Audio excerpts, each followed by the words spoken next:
یا رسول اللہ السلام علیکم یا رسول اللہ صلی اللہ تعالی علیہ وسلم۔ بات چل رہی ہے کھانے پینے کے آداب یعنی طور طریقے اور کھانے پینے کی سنتوں کے متعلق۔ اس سلسلے میں ہم نے اور آپ نے اب تک کھانے کی 21 سنتوں کو تفصیل سے سنا۔ آگے مزید اور 10 سنتیں بیان کی جا رہی ہے، بڑی توجہ کے ساتھ آپ سنیں، انشاءاللہ العزیز اسلامی طریقے پر کھانے پینے کا سلیقہ آ جائے گا۔ جب کھانا ایک قسم کا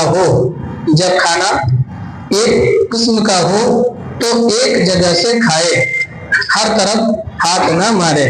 اب ایک ہی طرح کا کھانا ہے، جیسے دعوتوں میں ہوتا ہے یا تو چاول یا پھر روٹی، تو ہر طرف ہاتھ نہ مارے، ایک جگہ سے کھائے۔ ہاں، اگر طباق میں مختلف قسم کی چیزیں لا کر رکھی گئی ہیں، جیسے افطار میں ہوتا ہے یا کسی کے یہاں دعوت میں بہت زیادہ تکلف اہتمام ہو گیا، کئی ساری چیزیں رکھی ہوئی ہیں کھانے کے لیے، تو اب اگر طباق میں مختلف قسم کی چیزیں لا کر رکھی گئی تو ادھر ادھر سے کھانے کی اجازت ہے کہ یہ ایک چیز نہیں ہے، اب جو آپ کو اچھی لگ رہی ہے آپ کہیں سے اٹھا کے کھا سکتے ہیں۔ کھانے کے وقت بایاں پاؤں بچھا دیں۔ کھانے کے وقت بایاں یعنی جس کو الٹا کہتے ہیں، اس کو بچھا دیں اور داہنا کھڑا رکھے، اس طرح داہنا یعنی سیدھا کھڑا رکھے، یا سوری پر بیٹھے اور دونوں گھٹنے کھڑے رکھے۔ سوری، جس کو سوری کہتے ہیں، تو اب دونوں جس طرح یہ داہنا پیر کھڑا ہوا ہے، اسی طرح دونوں پیر کھڑے کر لیں اور اس کے بل بیٹھ جائیں۔ یہ بھی سنت طریقہ ہے، مگر اس طریقے پر آپ بیٹھیں گے تو لوگ دیکھنے والے کہیں گے کیسے بیٹھے، جبکہ سنت طریقہ وہی ہے۔ اور جس طرح یہ صاحب بیٹھے، یہ صاحب بیٹھے، لوگ اس طرح کھانا کھاتے ہیں تو اس طرح بیٹھنا سنت بھی نہیں ہے، اور اکثر لوگ ایسے ہی بیٹھتے ہیں۔ اور ایسے بیٹھنے والے کو کیا کہتے ہیں؟ ارے آرام سے بیٹھو، آرام سے بیٹھو، ہے نا، جبکہ یہ طریقہ سنت طریقہ ہے۔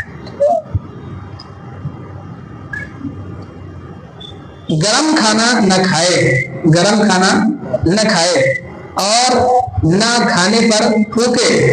کھانے پر پھونکنا بھی نہیں ہے، گرم کھانا ہے تو اس کو پھونکنا بھی نہیں، نہ کھانے کو سونگنا بھی نہیں ہے۔ کیوں معلوم ہے آپ کو؟ سونگنا جو ہے تو جانوروں کی صفت ہے، وہ کھانے سے پہلے چیزوں کو سونگتے ہیں، تو انسانی فطرت اور سنت طریقہ اور یہ انسانی فطرت کا طریقہ ہے کہ اس کو سونگے نہ، اس کو کھائے۔ ہاں، خوشبو آ رہی ہے وہ الگ بات ہے۔ کھانے کے وقت باتیں کرتا جائے، کھانے کے وقت باتیں کرتا جائے، مگر کون سی؟ دینی باتیں، ہے نا، بیکار کی باتیں نہیں۔ بالکل چپ رہنا، یعنی کھاتے وقت بالکل چپ رہنا۔ مجوسیوں یعنی جو لوگ آگ کی پوجا کرتے ہیں ان کو مجوسی کہتے ہیں، آگ کو جو معبود مانتے ہیں ان کو مجوسی کہتے ہیں، تو بالکل چپ رہنا یہ مجوسیوں کا طریقہ ہے۔ تو کھانا کھاتے وقت باتیں کرتا جائے کا مطلب یہ ہے کہ بےہودہ باتیں نہ بکیں بلکہ اچھی باتیں کریں، اس میں کوئی حرج نہیں ہے۔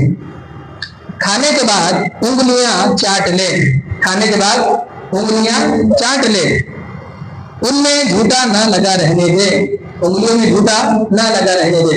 اب آج جو انگلیوں کو چاٹ رہا ہے، لوگ کیا سمجھ رہے ہیں کہ ان کو مل نہیں رہا ہے کھانے کے لیے، انگلیاں تک چاٹ رہے ہیں، پلیٹ تک چاٹ رہے ہیں، اللہ اکبر، جبکہ پلیٹ چاٹنا، انگلیاں چاٹنا یہ سنت طریقہ ہے، اور لوگ اس پر لوگوں کو حقارت کی نظر سے دیکھ رہے ہیں، معاذ اللہ۔ اور برتن کو انگلیوں سے پوچھ کر چاٹ لے۔ حدیث پاک میں آیا ہے کھانے کے بعد جو شخص برتن چاٹتا ہے، بڑی توجہ سے سنیے، کھانے کے بعد جو شخص برتن چاٹتا ہے تو وہ برتن کھانے والے کو اور برتن کو چاٹنے والے کے لیے دعا کرتا ہے، سبحان اللہ۔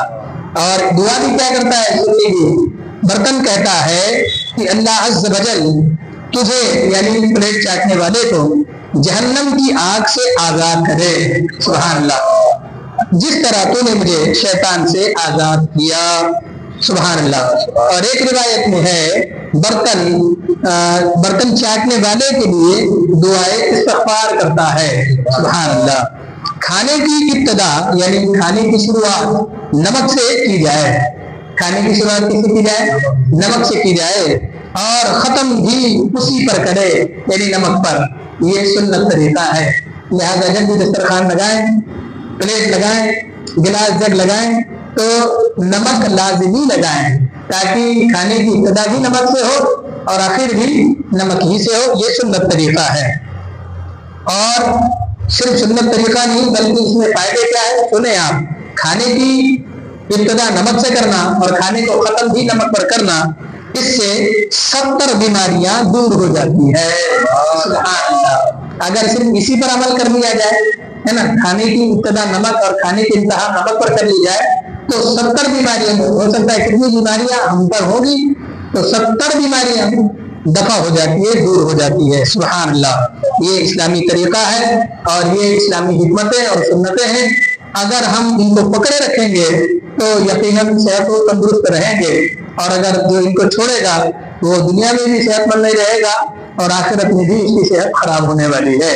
اللہ تبارک و تعالی ہمیں اور آپ کو ان تمام سنتوں پر عمل کی توفیق عطا فرمائے. آمین.